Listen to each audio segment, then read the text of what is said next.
This video is a follow-up to Inside the Quran. But this time the question is the Quran corrupted or changed?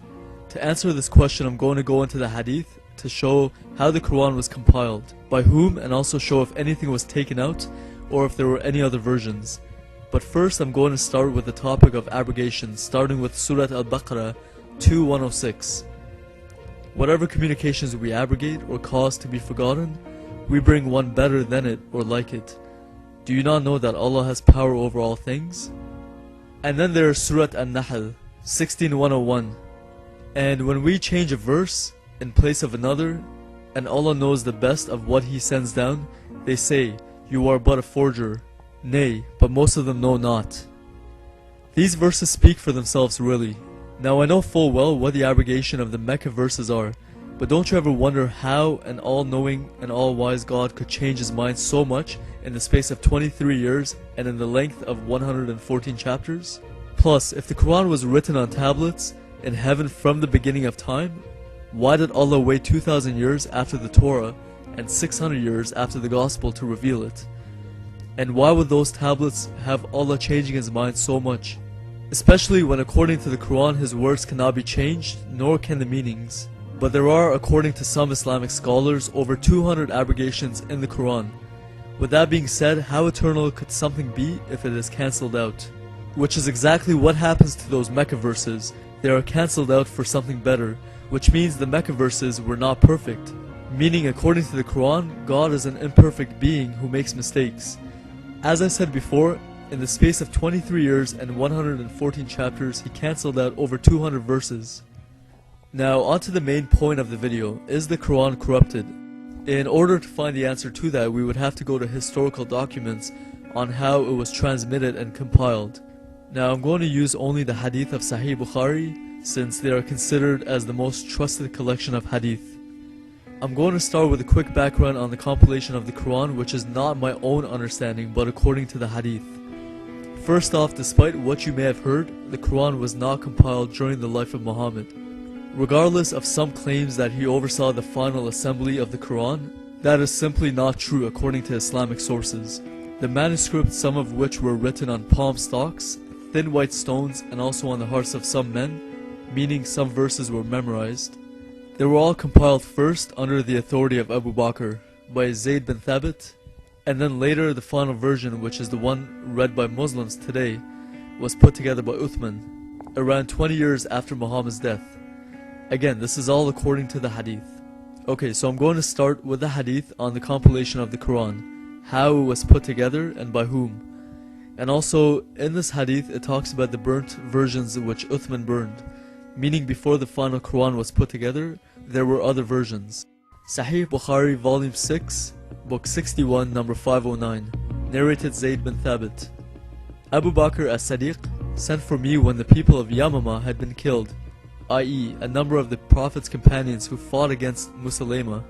I went to him and found Umar bin al-Khattab sitting with him. Abu Bakr then said to me, Umar has come to me and said, casualties were heavy among the Qurra of the Quran, i.e. those who knew the Quran by heart, on the day of the battle of Yamama, and I am afraid that more heavy casualties may take place among the Qurra on other battlefields, whereby a large part of the Quran may be lost. Therefore I suggest you, Abu Bakr, order that the final Quran may be collected. I said to Umar, how can you do something which Allah's Apostle did not do? Umar said, by Allah, that is a good project. Umar kept on urging me to accept his proposal till Allah opened my chest for it and I began to realize the good in the idea which Umar had realized. Then Abu Bakr said to me, you are a wise young man and we do not have any suspicion about you. And you used to write the divine inspiration for Allah's Apostle. So you should search for the fragmentary scripts of the Quran and collect it in one book. By Allah, if they had ordered me to shift one of the mountains, it would not have been heavier for me than this ordering me to collect the Quran. Then I said to Abu Bakr, how will you do something which Allah's Apostle did not do? Abu Bakr replied, by Allah, it is a good project. Abu Bakr kept on urging me to accept the idea until Allah opened my chest for what He had opened the chests of Abu Bakr and Umar. So I started looking for the Quran and collecting it from what was written on palm stalks, thin white stones, and also from the men who knew it by heart, till I found the last verse of Surah Al-Tawbah, with Abi Khuzaymah al-Ansari, and I did not find it with anybody other than him. Volume 6, Book 61, number 510. Narrated Anas bin Malik. Hudayfa bin al-Yaman came to Uthman at the time when the people of Sham and the people of Iraq were waging war to conquer Armenia and Azerbaijan. Hudayfa was afraid of their differences in the recitation of the Quran. So he said to Uthman, "O chief of the believers, save this nation before they differ the book of the Quran, as Jews and Christians did before." So Uthman sent a message to Hafsa saying, "Send us the manuscripts of the Quran so that we may compile the Quranic materials in perfect copies and return the manuscripts to you." Hafsa sent it to Uthman. Uthman then ordered Zayd bin Thabit, Abdullah bin al-Zubair, Zayd bin Alas, and Abdurrahman bin Harith bin Hisham to rewrite the manuscripts in perfect copies. Uthman said to the three Qurayshi men, "In case you disagree with Zayd bin Thabit on any point in the Quran, then write it in the dialect of Quraysh." The Quran was revealed in their tongue. They did so, and when they had written many copies, Uthman returned the original manuscripts to Hafsa. Uthman sent to every Muslim province one copy of what they had copied, and ordered that all the other Quranic materials, whether written in fragmentary manuscripts or whole copies, be burnt. Zayd bin Thabit added, "A verse from Surat Al-Ahzab was missed by me when we copied the Quran, and I used to hear Allah's Apostle reciting it. So we searched for it and found it with Khuzaymah bin Thabit al-Ansari. That verse was, 'Among the believers are men who have been true in their covenant with Allah.'" A few points to bring up from this hadith are: 1. Note that some of the verses were lost in the Battle of Yamama, so the Quran is not complete. The claim that it is exactly what was revealed to Muhammad cannot be authenticated, since some of the verses were lost and since Muhammad did not oversee the final assembly of the Quran. 2. Zayd bin Thabit collected it from fragments written on palm stalks, thin white stones, and also some of the verses were memorized by some men. He went around collecting these fragments from all over, with Muhammad not around to verify whether or not what he was writing down was authentic or not. He basically just collected a bunch of manuscripts, which could have come from anywhere. 3. All other manuscripts that had any differences were burned by Uthman. Now, who gave Uthman the authority to burn all of the other copies which may have actually been the originals? And also, who gave Uthman and Abu Bakr the authority to say what should be included and what should be left out? Who knows how the original Qurans were? Maybe some of them had correct doctrine that coincided with the Bible. I guess we'll never know.